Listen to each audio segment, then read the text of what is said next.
좀 더 핫한 쪽으로 네.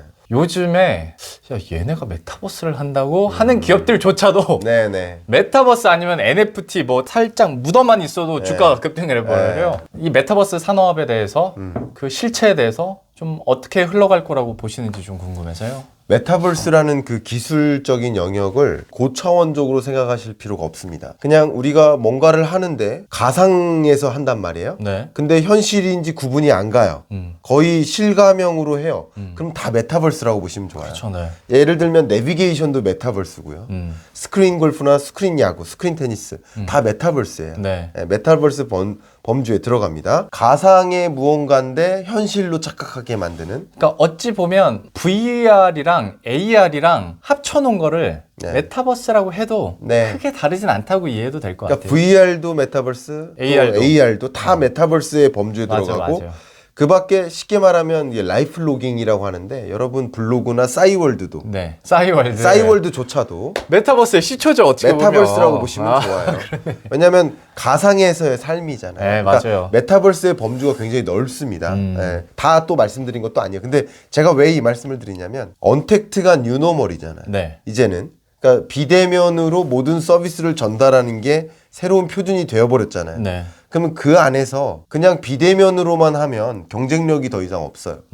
그럼 무엇을 해야 됩니까? 비대면이지만 지금 대면인 것처럼 느끼게 해줘야 돼요. 그렇게 만들어주는 모든 기술적 기반이 다 메타버스다 이렇게 생각하시면 좋아요. 네. 예를 들어 보겠습니다. 지금 ESG 제가 앞에 강조를 했지만 ESG 중에서 환경 말고 그다음 S, 소셜, 네. 사회 문제 해결 중에 요즘 가장 많이 부각하는 게 안전 문제예요. 그러니까 안전 문제를 기업이 외면해 버리면 그냥 완전히 소비자가 외면해요. 그렇죠. 근데 그 안전 문제를 강화하기 위해서 대표적으로 메타버스 기술을 도입해요. 안전 교육에. 그러니까 그런 거라든가 이게 다 메타버스의 활용이에요. 지금 안경 쓰시잖아요. 네. 안경을 온라인에서 사세요? 오프라인에서 사세요? 오프라인. 오프라인. 네. 안경은 써봐야 되니까. 그럼요. 얼굴이니까. 근데 진스브레인이라고 하는 온라인 안경 쇼핑몰은 메타버스 기술, 그러니까 가상 증강현실 기술을 이용해서 온라인임에도 안경을 써보고 살 수 있게 해줘요. 내 그러니까 얼굴을 3D로 따서. 그렇죠. 그게 유통산업에서, 왜냐면 여러분 보세요. 옷을 입어보고 사야 되는데, 아, 그럼요. 운동화를 신어보고 사야 되는데, 가구를 집에 놔보고 사야 되는데. 그렇죠. 근데 온라인 쇼핑하면 문제가 되는 게 경험이 이후에 있잖아요. 맞아요. 구매 후 경험이잖아요. 근데 경험 후 구매를 할 수 있게 해주자. 그게 다 메타버스 기술의 도입입니다. 유통사들, 금융사들, 모든 서비스를 제공하는 기업들, 교육 서비스도 마찬가지예요. 바로 옆에 선생님이 있는 것처럼. 요가도 그렇죠. LG U 플러스가 제공한. 그러니까 요가 선생님 옆에 나타나는 거예요.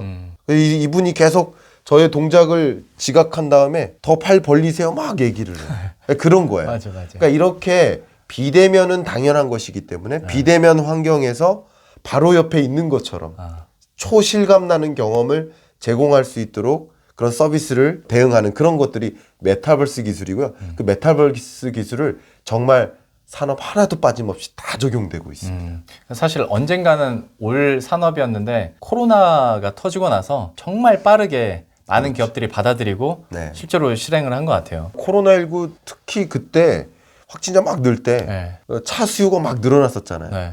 근데 아우디는 어떻게 대응했냐면 VR 스토어를 런칭했어요. 그러니까 VR 스토어 가서 한 곳에 들어가서 모든 차를 다 시승해 보는 거예요. 이것도 메타버스예요. 그렇죠. 그러니까 메타버스를 활용할 수 있는 영역이 정말 많습니다. 그러니까 그런 것들을 유념하시면서 결국 메타버스의 가장 근본이 되는 어떤 기술들을, 기술적 기반을 누가 갖고 있는지 이런 것들도 투자 관점에서 여러분 보실 필요가 있어요. 딱 2022년 정도만 놓고 봤을 때 메타버스에서 수혜를 받을 수 있는 산업군이 네. 특수 시각 영상을 만드는 쪽이 더 수혜를 받나, 아니면 지금 엔터사들처럼 어떤 플랫폼 역할을 해주는 곳들이 더 수혜를 많이 받을까, 아니면 메타버스 플랫폼을 이용해서 서비스를 제공하는 기업들이 더 수혜를 많이 받을까? 네. 좀 단계가 있는 거잖아요. 네, 어느 맞습니다. 쪽이 내년에는 가장 수혜를 많이 받을 것 결국은 컨텐츠라고 생각을 합니다.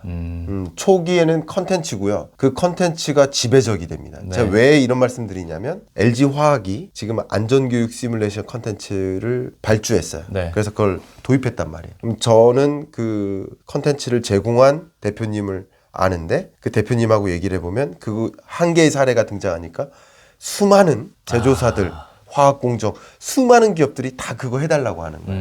근데 이런 과정에서 메타버스 기술들이 혹은 컨텐츠가 많이 보급되는 과정에서 궁극적으로 수혜를 많이 보는 기업은 이 회사죠. 이 컨텐츠를 계속 그렇죠, 제공하는. 그렇지. 결국은 이제 플랫폼보다 컨텐츠에 있다. 그것은 제가 이미 21년 전망 때도 써놓은 이슈입니다. 그러니까 플랫폼 전쟁이기 때문에 플랫폼보다는 그 플랫폼이 어떤 컨텐츠를 확보하고 있나. 그러니까 결국 그 컨텐츠에 달려 있다. 그 컨텐츠를 누가 제공하는가. 이게 더 좀 가시적인 여러분들의 투자 방법이라고 볼 수 있고요. 근데 이런 것들을 통해서 한 2, 3년 후에 정말 차별화된 서비스를 제공해서 그냥 독보적으로 시장 어떤 독점적 지위를 가져가고 있다. 그러면 이제 그런 기업도 이제 관심의 대상이 될 수 있겠지만 지금으로서는 너도 나도 메타버스 기술을 통해서 뭐 할까? 맞아요. 이걸 고민하니까 네. 이런 기업이 갑이에요, 오히려. 그냥 오히려 작은 영세 업체일 수도 있는데 그런 업체가 갑이고 우리랑만 독점적으로 해달라. 이렇게까지 요청을 하고 있어요. 자문도 받고 있고 뭐 또 할 거 없냐고. 이 정도니까 컨텐츠를 보유한 그런 기업이 더 저는 유망할 수 있겠다라고 생각합니다. 마지막으로 이제 마무리하는 시간으로 네. 내년에 투자 유망한 산업군 네. 어디 있다고 보세요? 자, 하나만 꼽아드리면 네. 깜짝 놀라실 수도 있습니다. 전혀 다른 쪽인가요? 아닙니다. 지금 이야기 속에서 네. 결과적으로 이 세계가 어디로 가나를 보시면 디지털 경제로 가는구나. 네. 물론 ESG니까 그린이니까 다른 얘기 아니냐 하지만 그린이라는 컨셉, 친환경적인 컨셉, 네. 그것도 디지털적 요소가 맞물려서 갑니다. 네. 예, 그렇게 맞물려서 갑니다. 그렇기 때문에 반드시 필요한 게 사이버 보안입니다. 사이버 보안. 네. 이미 자동차가 더 이상 기계가 아니죠. 네. 전자제품이죠. IT죠. 큰 IT 기기. 예. 지금 AS 센터 자동차 가지고 가면요. 2, 3년 전까지만 해도 벤치 들고 오셨었는데. 맞아요. 그죠? 예. 지금은 노트북 태블릿 들고 태블릿 들고 노트북 맞아요. 들고 오세요. 전자제품인 거예요. 그러니까 소프트웨어 결함이 더 중요한 거예요. 그래서 빅데이터 혹은 소프트웨어 이런 영역에서의 어떤 오작동이 있는지를 더 중요하게 보고 있고 실제 미국에서 벌어진 사례가 지프였던 것 같은데 대규모 리콜 사태가 있었죠. 그 이유가 해킹. 그러니까 자동차를 해킹한 거예요. 예전에 테슬라도 한번 그런 그렇죠. 이슈 있었잖아요. 그러니까 지금 결국 자동차 기업들도 전장 산업의 비중이 계속 늘어나고 있다 보니까 전자제품화되고 있다 보니까 결과적으로는 소프트웨어 결함이라든가 데이터 보안을 신경 쓸 수밖에 없어요. 그래서 우리나라 삼성전자나 LG전자도 사이버 보안 업체를 M&A 했죠. 그런 것처럼 사이버 보안이라는 영역을 굉장히 강조하고 더더군다나 세계 주요국들이 사이버 보안 영역에 이만큼 신경을 썼는지 결격 사유가 없는지를 판단해서 수입 여부를 결정하겠다라고까지 선언을 해 나가는 과정이기 때문에 이 사이버 보안에 대한 왜냐하면 디지털 기술의 어떤 혁신 정도는 이만큼 왔는데 사이버 보안이 조금 못 쫓아왔거든요. 맞아요. 근데 그것을 이제 보완해 나가는 비슷한 수준으로 이런 과정 속에 있다라고 말씀드리고 지금 말씀드린 반도체나 메타버스나 탄소 중립이나 ESG 이런 영역이 다 같이 맞물리는 것이 그러네요. 사이버 보안이라고 본다면 사이버 보안에 대한 관심 네, 좀 가져보시면 어떨까. 저는 정말 중요한 산업이라고 생각을 합니다. 긴 시간 동안에 되게 짧게 느껴졌지만 벌써 50분이 지나더라고요. 네. 거시 경제부터 산업군까지 얘기를 해주셨고 책 소개 잠깐만 좀 부탁드릴게요. 예. 앞에서 이제 이렇게 사인을 해주셔가지고 제가 안타깝게도 여러분들한테 드릴 수가 없습니다. 제가 개인적으로 선물 받은 거로 가지고 네. 지난번 그 책 표지가 되게 마음에 들었었거든요. 네. 이번에도 역시 비슷한 컨셉으로 색깔 바꿔서 이렇게 네. 내놓으셨는데 맞아요. 이거는 누구한테 필요한 책이다. 네. 소개를 좀 해주세요. 근데 정말 누구라고 할 수가 없습니다. 예, 취업 준비생은 기업의 경영 여건이 바뀌고 있기 때문에 그 기업의 몇 자리에 가서 이렇게 대응하세요 라는 말을 할 수 있어야만 구별될 수 있기 때문에 당연히 그랬으면 좋겠다라고 이미 얘기를 해왔고 또 기업에 계신 분들은 당연하죠. 너무나 여건이 달라졌기 때문에 어떻게 달라진 여건이 형성될까라는 것을 들여다보고 준비하는 기업과 같은 기업 차이가 당연히 있어야 되고 뭐 투자자 관점에서도 어떤 거슬 수 없는 변화들이 있을까? 그 속에서 유망한 산업은 무엇일까? 이런 것들 또 돈의 흐름이라든가 이런 것들 관심 갖고 투자를 하시려고 하신다면 필요한 책이 아닌가 생각합니다. 쉽게 말해서 다 사서 다죠? 보셔라. 예, 다들 다죠? 사서 보셔라. 네, 시지 나갑니까? 우리 모두 예, 다 사서 보셔라. 예, 2022 위드 코로나 경제 전망에 대해서 오늘 긴 시간 동안 감사합니다. 제가 감사합니다. 네, 다음에 그러면 내년에 뵙는 거예요? 아니면 중간에? 뭐 또 한번 뵙죠. 네. 알겠습니다. 다음에 또 기회 되면 뵙겠습니다. 좋습니다. 고맙습니다. 네, 감사합니다.